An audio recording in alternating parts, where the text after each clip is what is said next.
Let's look at the Modern Maths Bites episode now. In a group of students, the ratio of number of people who play cricket and those who play hockey is 3:1. Also, the ratio of number of people who play exactly one game, the number of people who play both games, and the number of people who play neither game is 2:1:1. Find the number of students who play only hockey. Okay. On the first go, it may look like everything is given in ratio terms, no absolute number is given. So, of course, the answer has to be cannot be determined. But if you went ahead and looked at the information appropriately, you'd realize something fun. So cricket is played by 3x people and hockey is played by x people.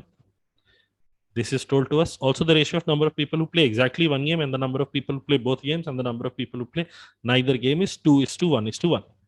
So I'm saying, let's say this, let this be y, let this be y. These two regions together should add up to 2y. So I'm saying if this is a, this should be 2y minus a. Now look at it. 3y minus a is equal to 3x and y plus a is equal to x. These two regions together add up to the total of hockey, and these two regions together add up to total of cricket. When you add them up, you get 4y is equal to 4x or y is equal to x. If y is equal to x, this region is x, a is 0, this region is 2x, and this region is x. Finally, the question asked to us was find the number of students who play only hockey. Only hockey is played by 0 people. So answer is option A, 0. Next question. How many whole number solutions of a plus b plus c equal to 7 are such that at least one of a, b, and c is not odd? Okay. So I will do this.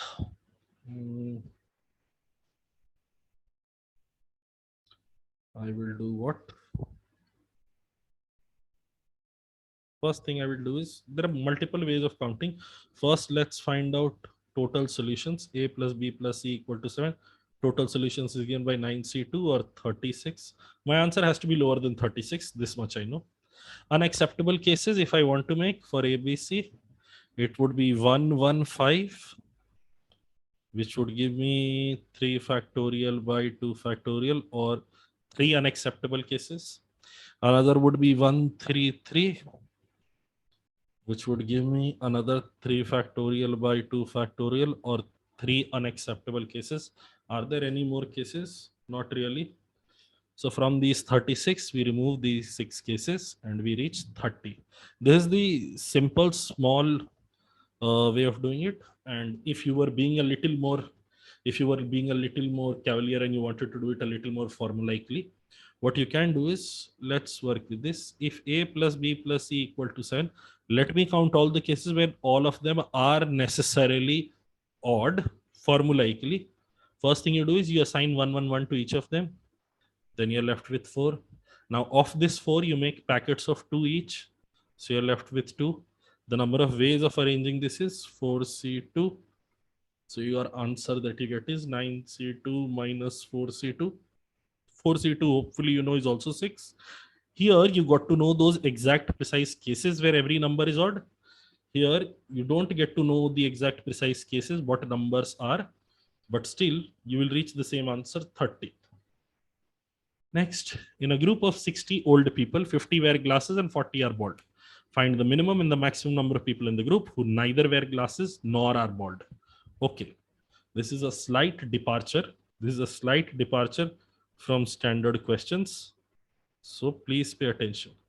People who wear glasses are 50. People who are bald are 40.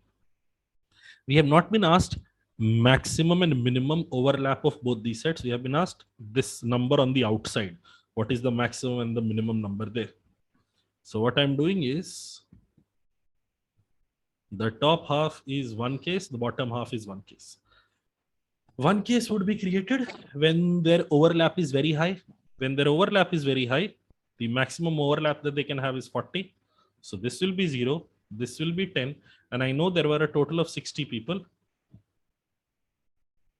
So people who neither wear glasses nor are bald, one limit that we have identified is 10. At this time itself, you can mark option A as the answer.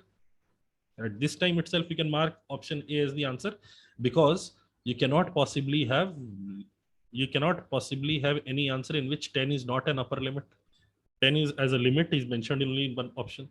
The other case would be 50 and 40, 90 flags I have, 60 people I have, at least 30 people have to carry 2 flags. So you have 20 people here, 10 people here, all 60 have been accounted for, 0 people here. So the minimum number of people who are neither wearing glasses nor are bald is 0, and maximum number of people who are neither wearing glasses nor are bald is 10. Answer is 0 and 10, option A.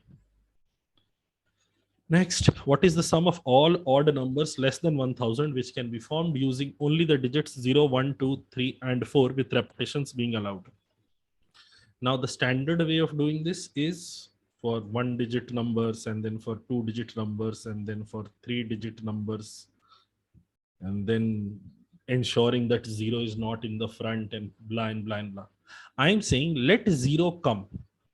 I'm only dealing with a 3-digit number, and the units place can only have either 1 or 3, because it is supposed to be sum of all odd numbers less than 1000. Even if 0 comes in the front, let's say 0 came here, then this will turn into a 2-digit number. Or the first 2 spots are both 0, then it will turn into a single digit number. We don't mind single digit and 2-digit numbers, no? So you don't really need to make separate cases. How many such numbers will be there ending with 1? This blank can be filled up in 5 ways. This blank can be filled up in 5 ways. So there are 25 such numbers.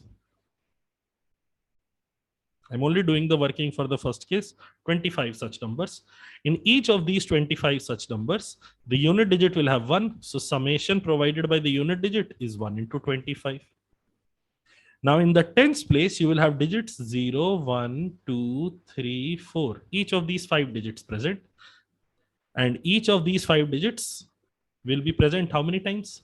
5 times. So 5 times into each of these digits. So adding them up, 10 into their place value, which is also 10. So from the units place, we get this. From the tens place, we get this. From the hundreds place, same thing we'll get. Just that the place value will be 100. So we've done the work for unit digit being 1. When we are working with unit digit 3, can you see these portions are going to be identical only?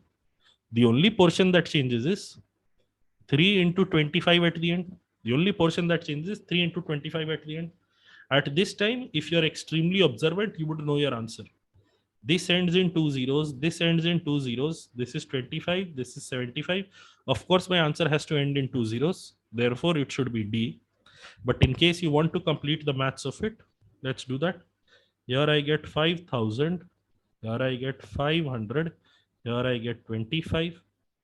These two will get repeated here also. So let me do 5500 plus 75.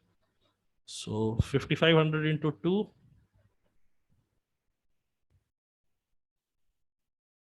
plus 100. This is what we are doing.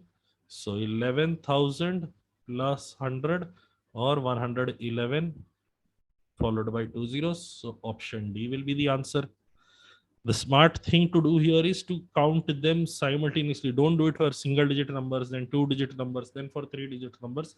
It will take more time and doesn't really add anything. Okay, last. There are 3 distinct circles and 4 distinct lines drawn in the same plane. Find the maximum number of points of intersection for any 2 of these 7 geometrical shapes. Okay, let's count it one by one. First, let's do it for circle and circle. For 2 circles, they will have 2 intersection points. So for 3C2 into 2, so we get 6 intersection points for them. Let's do it for line and line. Line and line will have just 1 intersection point for them. So it will be 4C2, 6. Now for circle and line, there will be 2 intersection points. Now for a circle, a line is crossing. 2 points will be there. So 2 into 3 into 4. Okay. So this gets me 24. Add these 3 cases up. We get a total of 36. So answer should be 36. That will be all for this episode. Hopefully you learned something. That will be all. Okay, bye.